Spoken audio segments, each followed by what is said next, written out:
We didn't, whoops, I'm sorry, we didn't do anything to the revenues and expenses.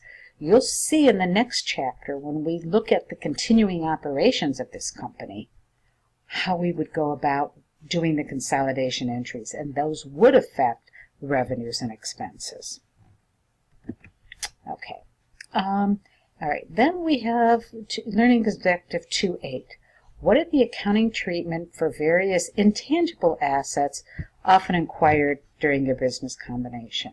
If you recall, intangible assets are those things that don't have a physical substance, but they have value to the firm. How do we handle them? If in determining whether to recognize an intangible asset, basically there's two criteria that you want to look at. First of all, intangible assets arise from contractual or other legal rights. Most intangibles in business combinations meet the contractual legal criteria and are capable of being sold or otherwise separated from the acquired enterprise. Okay, so you know, it's either a contract or you could sell whatever that intangible asset is. If you can't do one of these two things, it just ends up being part of goodwill. And this Exhibit 2.7 in your textbook, I'm not sure exactly what page it's on, but this, excuse me, Exhibit 2.7 goes through and looks at all the various potential intangible assets and things that we could be identified and that would be recognized separately from goodwill. Okay, so it's kind of got some interesting things in there. You know, marketing related, customer related, artistic related, contract related, and then technology related. Okay, acquisition date, fair value allocation, some additional issues.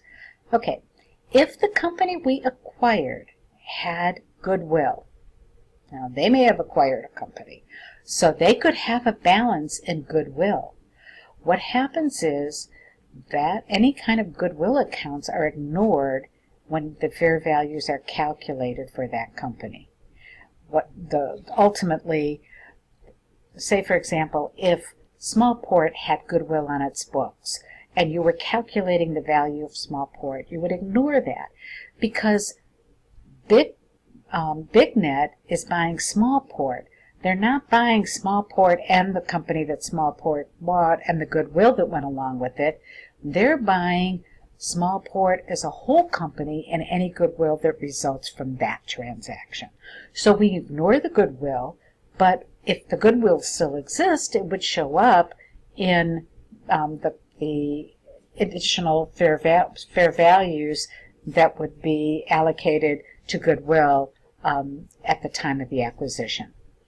Okay, any acquired in-process research and development basically is measured at the acquisition date fair value, recognized as an asset, and tested for impairment.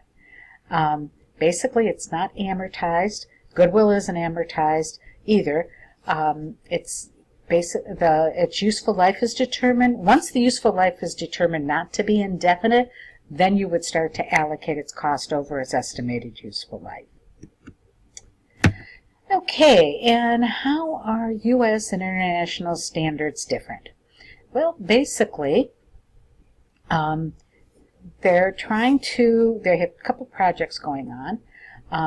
The FASB project, business combination, applying the acquisition method, and they're trying to come up with a standard common set of principles and guidance according to acquisitions.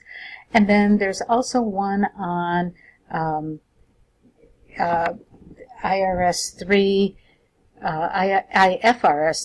and FASB ASC Topic 805, and 810 basically converge those accounting methods. So we are on target and doing basically the same thing and in the United States as international standards are handling.